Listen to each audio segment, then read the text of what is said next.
ابن اسحاق کا بیان ہے کہ ایک دفعہ عراش کا ایک شخص کچھ اونٹ لے کر مکہ آیا۔ ابو جہل نے اس کے اونٹ خرید لیے اور جب اس نے قیمت طلب کی تو ٹال مٹول کرنے لگا۔ عراشی نے تنگ آ کر ایک روز حرم کعبہ میں قریش کے سرداروں کو جا پکڑا اور مجمع عام میں فریاد شروع کر دی۔ دوسری طرف حرم کے ایک گوشے میں نبی کریم صلی اللہ علیہ وآلہ وسلم تشریف فرما تھے۔ سرداران قریش نے اسے کہا ہم کچھ نہیں کر سکتے، دیکھو وہ صاحب جو اس کونے میں بیٹھے ہیں ان سے جا کر کہو، وہ تم کو تمہارا روپیہ دلوا دیں گے۔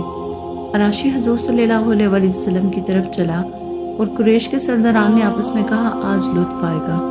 عراشی نے جا کر نبی کریم صلی اللہ علیہ وآلہ وسلم سے اپنی شکایت بیان کی۔ آپ صلی اللہ علیہ وآلہ وسلم اسی وقت اٹھ کھڑے ہوئے اور اسے ساتھ لے کر ابو جہل کے مکان کی طرف روانہ ہوئے۔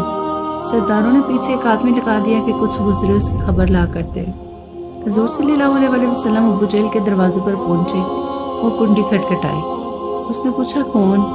آپ صلی اللہ علیہ وآلہ وسلم نے جواب دیا محمد صلی اللہ علیہ وآلہ وسلم۔ وہ حیران ہو کر باہر نکل آیا۔ آپ صلی اللہ علیہ وآلہ وسلم نے اس سے کہا اس شخص کا حق ادا کرے۔ اس نے کوئی چونچرا نہ کی، سیدھا اندر گیا اور اس کے اونٹوں کی قیمت لا کر اس کے ہاتھ میں دے دی۔ قریش کا مخبر یہ حال دیکھ کر حرم کی طرف دوڑا اور سرداروں کو سارا ماجرا بتایا اور کہنے لگا کہ واللہ آج وہ عجیب معاملہ دیکھا ہے جو کبھی نہ دیکھا تھا۔